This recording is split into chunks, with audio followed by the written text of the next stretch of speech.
Hak angket jangan terus ngaret.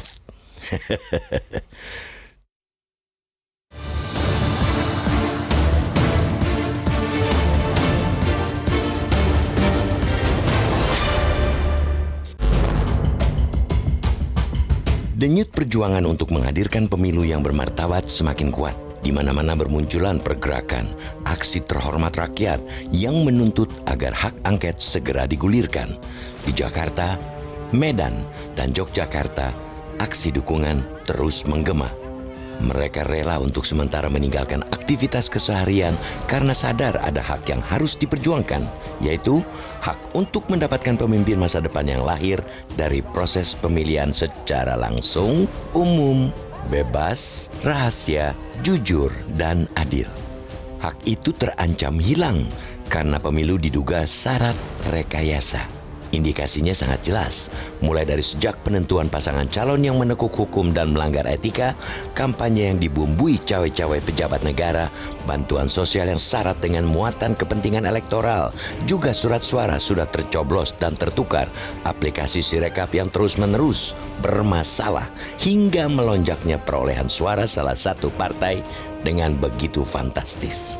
Kesadaran memperjuangkan hak yang membuat mereka rela menggelar aksi dan bersalin rupa menjadi parlemen jalanan itu patut diapresiasi. Dihajar panas dan diguyur hujan, tidak mereka risaukan. Asalkan terkuak, siapa yang membuat pemilu dipertanyakan kejujuran dan keadilannya. Idealnya, ketika parlemen jalanan kian masif bergerak, mereka yang mengemban suara rakyat dan sebagai wakil rakyat jangan hanya berpangku tangan di Senayan.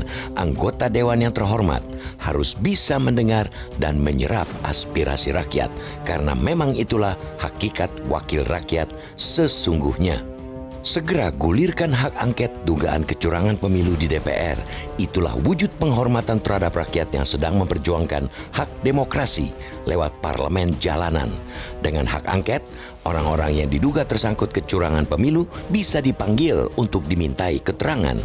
Peran mereka akan ditelanjangi persis seperti hak angket yang digulirkan DPR dalam menguak skandal Bank Senturi pada 2009. Dalam konteks hak angket dugaan kecurangan pemilu, rakyat menjadi tahu pola, cara, metode praktek lancung di pesta demokrasi yang sejauh ini selalu dikritisi.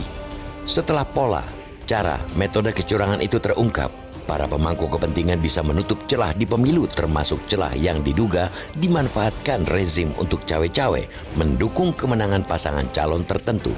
Sekali lagi, melalui forum ini, kita mengingatkan kepada inisiator angket untuk tidak masuk angin. Apalagi mundur teratur.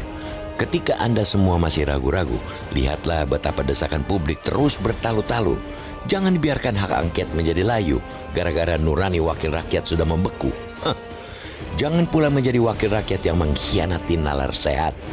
Kita rapat paripurna di gedung DPR MPR misalnya, penuh dengan hujan interupsi untuk membahas hak angket. Tapi itu jelas tidak cukup karena tidak ada aksi nyata. Bahkan ada anggota DPR RI yang malah melontarkan kalimat konyol dan menyayat akal sehat. Ia dengan lantang menyebut bukan hak angket yang diperlukan rakyat, melainkan hak para sopir angkot. Anggota dewan yang terhormat itu seolah sedang melakukan fait accompli, mengadu domba rakyat dengan rakyat. Hak sopir angkot sangatlah penting, tetapi hak angket tidak kalah penting. Meski sama-sama harus diperjuangkan, tapi itu dua hal yang berbeda. Publik sungguh dibuat lelah dengan anggota dewan yang gemar membuat kegaduhan, tapi amat tidak substansial. Itu sebabnya rakyat jangan diam dan membiarkan orang-orang jahat berkuasa. Dukung perjuangan untuk membenahi pemilu yang syarat dengan dugaan manipulasi. Teruslah tekan anggota dewan agar parlemen beneran segera mengambil keputusan. Teruslah tekan anggota dewan agar parlemen beneran segera mengambil keputusan.